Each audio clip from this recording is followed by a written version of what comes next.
जय श्री राम। निशि प्रवेश मुनि आयुष दीन्हा, सबहि संध्या बंदन कीन्हा। कहत कथा इतिहास पुरानी, रुचिर रजनी जुग जाम सिरानी।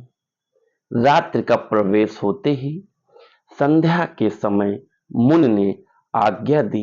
तब सब ने संध्या वंदन किया। फिर प्राचीन कथाएं तथा इतिहास कहते कहते सुंदर रात्रि दोपहर बीत गई। मुनि बर शयन कीन्ही तब जाई, लगे चरण चापन दो भाई।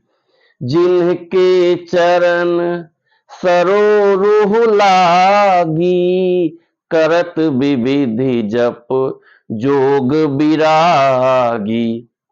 तब श्रेष्ठ मुनि ने जाकर शयन किया। दोनों भाई उनके चरण दबाने लगे। जिनके चरण कमलों के दर्शन एवं स्पर्श के लिए वैराग्यवान पुरुष भी भांति भांति के जप और योग करते हैं। आपको पता है कि जो हमारे प्रभु श्री रामचंद्र जी हैं, लक्ष्मण जी हैं, उन्होंने हमें पता क्या रास्ता दिखाया है कि चाहे गुरु हो चाहे माता पिता हो, हमें चाहिए, हमारा ये कर्तव्य है। उन्होंने ये करके दिखलाया है। इसलिए मैं आपसे बोलता हूँ कि श्री रामचरितमानस हमें जीवन जीने का तरीका सिखाती है और कैसे जीवन जीना है, संस्कार कैसे हमारे होने चाहिए, ये बताती है। तो आप देखिए, इसमें लिखा हुआ है, श्री रामचरितमानस में बताया गया है कि हमारे आराध्य प्रभु श्री राम जी शाम को जो गुरु जी थे, विश्वामित्र जी थे, उनका पांव डेली दबाते थे। तो हमारा भी ये कर्तव्य है, जब तक हम गुरुकुल में रहें या गुरु के पास रहें, तो हमें उनका चरण छूना भी चाहिए सुबह, चाहे माँ बाप हो और चाहे गुरु हो, और शाम को चरण जरूर दबाना चाहिए। तो चाहे छोटे बच्चे हैं, बड़े हैं, जो भी हैं, उनको इस चीज का ध्यान रखना ही चाहिए कि कम से कम शाम के टाइम माँ बाप को का पांव जरूर दबाएं हम।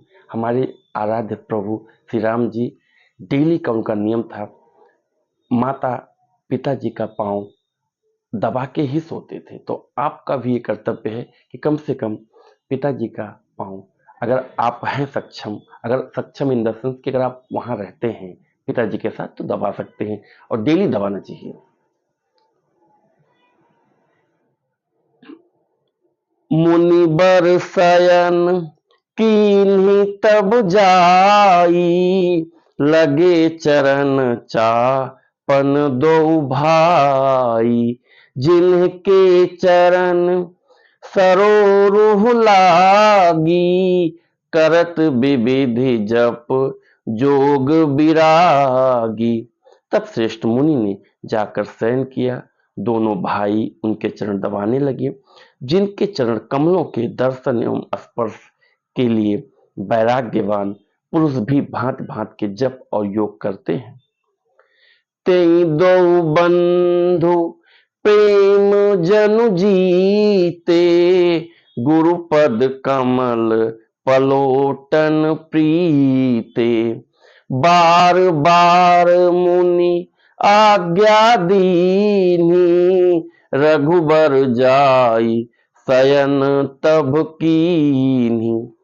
वे ही दोनों भाई मानो प्रेम से जीते हुए प्रेम पूर्वक गुरु जी के चरण कमलों को दबा रहे हैं। मुनि ने बार बार आज्ञा दी, तब रघुनाथ जी ने जाकर शयन किया। चापत चरण लखनु उरुलाए, सभय सप्रेम परम सचुपाए। पुनि पुनि प्रभु कहा सोवहु ताता, पौढ़े धरि और पद जल जाता। श्री राम जी के चरणों को हृदय से लगाकर भय और प्रेम सहित परम सुख का अनुभव करते हुए लक्ष्मण जी ने उनको दबा रहे हैं। प्रभु श्री रामचंद्र जी ने बार बार कहा, हे तात, अब सो जाओ। तब वे उन चरण कमलों को हृदय में धरकर लेट रहे हैं। उठे लखनऊ निसी विगत सुनी, अरुण सिखा धुनि कान। गुरु ते पहिले ही जगत पति, जागे राम सुजान। रात बीतने पर मुर्गे का शब्द कानों से सुनकर लक्ष्मण जी उठे। जगत के स्वामी सुजान श्री रामचंद्र जी भी गुरु से पहले ही जाग गए। श्री रामचरितमानस में यह भी बताया गया है कि अगर आपका बड़ा भाई है तो आपको उसके भी चरण दबाने चाहिए और डेली दबाने चाहिए। इसमें अभी आपने सुना होगा कि लक्ष्मण जी राम जी के पैर डेली दबाते थे।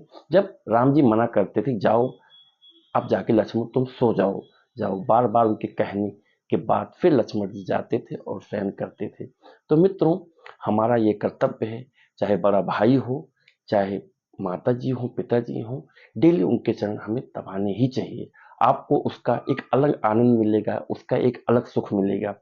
और दूसरी चीज, अगर दो भाइयों का विवाद है तो दो भाई ही उस विवाद को सुलझा सकते हैं। कोई तीसरा पर्सन, कोई दूसरा व्यक्ति उसको लड़ा सकता है, उसको सुलझा नहीं सकता। तो भाई का विवाद भाई ही सुलझा सकता है। भाई का अगर झगड़ा है तो दो भाई मिलकर ही उसका निपटारा कर सकते हैं, कोई तीसरा नहीं कर सकता। तीसरे लोग खाली उसमें भड़काएंगे, कुछ न कुछ नई बातें इसमें पैदा करेंगे। तो छोटे भाई का ये कर्तव्य है कि बड़े भाई के पास जाए और जो भी कुछ समस्या है उसका दोनों लोग मिलकर आपस में निवारण करें। ये हमें शिक्षा मिलती है श्री रामचरितमानस से। तो मित्रों, आज का श्री रामचरितमानस का पाठन आपको कैसा लगा, आप हमें कमेंट करके जरूर बताइएगा। और आज का श्री रामचरितमानस का पाठन अगर आपको अच्छा लगा हुआ हो तो हमारे चैनल को लाइक और सब्सक्राइब करिए, शेयर करिए। क्या पता आपके इस प्रयास से दो चार लोग श्री रामचरितमानस से, ये जो सनातन की हमारी पहल है, इससे जरूर जुड़े। जय श्री राम।